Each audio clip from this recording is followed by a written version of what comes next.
Howdy, howdy, it's the morning howdy, morning howdy. Howdy guys, welcome to another episode of the Morning Howdy. And like every episode, howdy partner. So today's topic is going to be skydiving. And that's on my list on one of the things I've always wanted to do was skydive. I've always just wanted to just buy a parachute online or something and just go jump off the building and see what happens. But I know that's dangerous and probably a little bit illegal. So what else can I do? I could sign up for the class, take the course, and then I can go on someone's back and ride them all the way down to the bottom. That doesn't sound so appealing to me, but these are the rules unless I want to, do them myself. Will I? I don't know. It's not something I'm going to do in the next month or year probably, but it's something I would want to try. I do know it's dangerous, but I do know in a sense it's fun and life-changing and something that is being done often, using parachutes to drop supplies and a lot of other things. I'm not going to say it's something we all have to do, but that is something to do, something to learn. And I'm all about learning new things, but I have to try them at first. It's the only way I can really know whether or not it's for me or not for me. How fast do you free fall skydiving? Well, at first you don't just drop to the highest, speed you can fall. It's generally over an amount of time. I think every second you just gradually grow to your maximum speed, which is typically around 130, 120 miles per hour when you fall from the sky.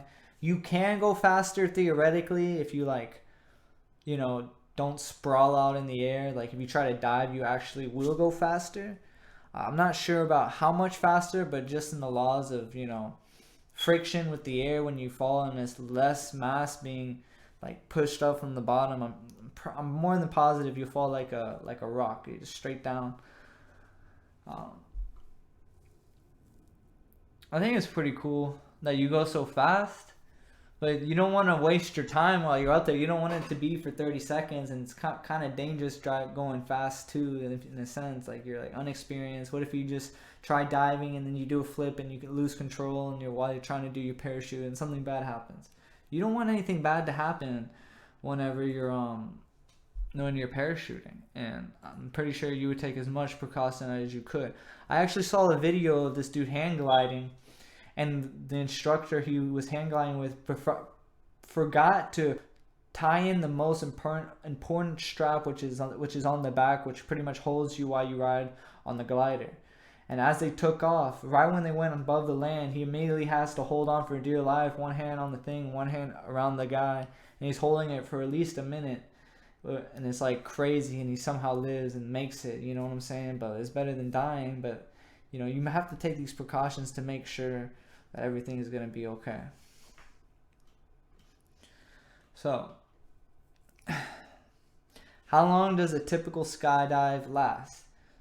Well, you fall around 15,000 feet per minute.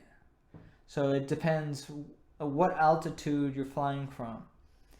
So generally, you would probably be, it would probably only be a minute anyways, unless you're going at some crazy distance. I don't know how they do it, but it would be around a minute, maybe a minute 30 seconds, depending on your altitude, how long you'll be falling for. And depending on if you want an exact time, whether or not you're sprawled out, diving, doing tricks, who knows. But that's a long time if you're falling in the air. Imagine if you were falling in the air for a good 30 minutes, how that would feel. That would be crazy. That'd be the only place you can do that is an indoor skydiving building, but it just wouldn't be the same, don't you think? So here's something that people don't know. You can't really talk when you skydive. So if you're with a friend, you wouldn't really be able to express how happy you are, So when people free fall, the only way to talk is to use sign language of some sort, or just have some like one, two, like short things that would be easy to hear if you're really, really close. But generally, it just takes the wind and sound away from you when you're falling at that speed, and all the like wind pushing back up on you whenever you're trying to fall. So it's like a car that drives past you. Like if it's driving fast enough, you'll hear it like it just the sound is just taken away. It's not like just there like a stereo would be. Can you breathe when you skydive? You can breathe. You're not at no crazy altitude where you'll the oxygen levels are like there is none. Like you won't need a mask or an oxygen mask or anything like that, or that space suit from whenever they drop from the highest altitude anyone's ever jumped from. But no, you will be able to breathe. I mean, you don't go that fast. But like they say, the higher you are in altitude, the less oxygen, but there's technically enough oxygen at the right legal limit whenever you go to skydiving. Skydiving is like it's like the last thing you want to do. It's like hopping into a rocket, like you've done everything you wanted to do, and now it's to take it to the next level, and like you're okay with whatever happens. It's like dropping in the deep end. You're ready, That's what I think. I feel like the risk is just so high for like something bad to happen. And we all know it's cold when you skydive. It's at least 30 degrees colder when you're all the way up there, depending on how it is on the ground. So if you're going in the summer, it's gonna feel like a dang freezer when you jump out, especially when you're falling at a certain speed. So you're gonna be in a freezer pretty much until you reach about like 10,000, not even 10,000, 5,000, feet from the ground. You probably have your parachute already open by then, but you're pretty geared up whenever you parachute. You have all that equipment, so you generally stay warm anyways. And the adrenaline rush when you do skydive, you probably won't even feel the cold. It'll probably even wake you up if anything. Like I don't even think like why people would even affect anyone anyways. Just when it's all gonna be worth it in the end. It's like taking a cold shower. It's gonna be good. It's gonna be help you. It's like just deal with the coldness and everything will be okay. How many skydivers die a year? Well, generally one skydiver falls after 100,000 jumps. Every 100,000 jumps from skydivers, it's like one will fall and die. So how many skydivers are there? Well, there's about 350,000 people who skydive regularly, and that's like around 3 million jumps in a typical year.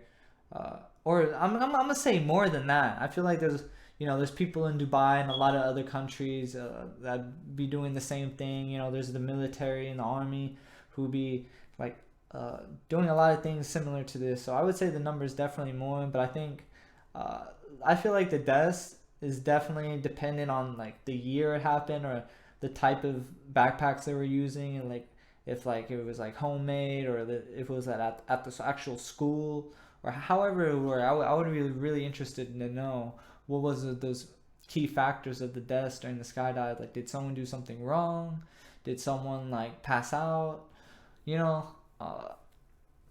Because of being scared or the altitude.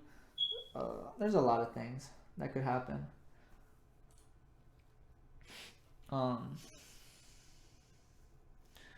But yeah, I know it's on the list. It's only around like $500 to $300 to begin with to skydive somewhere. Depending where you go. I don't think that type of price would, that's definitely worth the experience. Like you would think about 100 years ago, like no one was skydiving and jumping from building to building, like doing crazy stuff. Like no one was doing that, but now people are, and it's just like, dang, like I have all this opportunity to do a lot of things, so I probably would have never been able to do in the past. Like me doing this, I would have never been able to do this 20 years ago. So I'm doing it now, and I'm just like, look, I have the advantage to talk to people, to help people, and I'm just like, hey, why not? And a lot of, generally like 9 out of 10 people say they at least want to try skydiving once. From my experience. And I'm definitely on the side of trying it. It's just when I really want to think about it, it's just like, dang, I kind of just want to do it myself. Like, maybe with a group of people, but like, Like, I don't want to be on some dude's back, how they usually have it, or they're on your back, or whatever the case is. That defeats of what I want to do when I jump. I want to make my first time a real, like, I want to go and jump, do my little tricks that I have imagined in my mind. I want to try to dive. I want to try to do this and do like a breakdance move in the air. And someone recording me, not have just like falling straight down. Like, take advantage of whatever I'm doing to the fullest extent. And I don't want to waste that one time, or say I don't get a second time. Yeah. So. And I mean, base jumping is even worse because you have to like pretty much take off your parachute immediately. So I mean, I don't know. That is definitely interesting. I've never actually gone to those indoor skydiving buildings. There's one close to where I live, close enough. And I guess it would be like the same experience. I know it would be fun, it'd be definitely cool, but like, the question is it the fact that, I used to drop off the deep end and pretend to belly flop and then, go into a head dive. They call it the frogger. I was a king of the frogger. I feel like that's what, flying would be like. You could easily go like this, and you can easily dive. Like if we know how to do a flip, we've all done it in the pool. It's the same concept. You just have, at least 60 extra seconds to change your direction and do whatever you want. That's a lot of time. So I mean, I don't feel like, unless you're like have the naked eyes, or what I call people who can't really like understand things before that you actually try them, to have just a general understanding of like normal activities. Like riding a bike is just an example. Like everyone typically knows how to ride a bike. It's like swimming. Typically no one needs to be taught when they're older how to swim. They just kind of know how to swim. It's just like those are the type of things when you like people who have swimmed and like subconsciously every summer, and now they're like 25, they're like, they go in the air, they're generally going to know what to do when they're in the air. Like once they like have at least 10 seconds of it, it's just like definitely would be wild. Definitely would be wild. I mean, I would suggest anyone to do it. I mean, I don't think anything bad is going to happen if you do everything right. But yeah, it's definitely on the bucket list, and I know it's for a lot of other people. Let me know if you would try it. I want to hear some feedback if you've already tried it or have done anything wild skydiving, or tell me how it would be, or like what's the best way to, or best place to go to skydive. Like tell me the facts. Like I would want to know the secret, for an example, like the key things I should know. Like let me know, and then I'll definitely respond and get back to y'all with that. So remember, like and subscribe. I'm throwing out videos talking about things, and until next time, guys, howdy.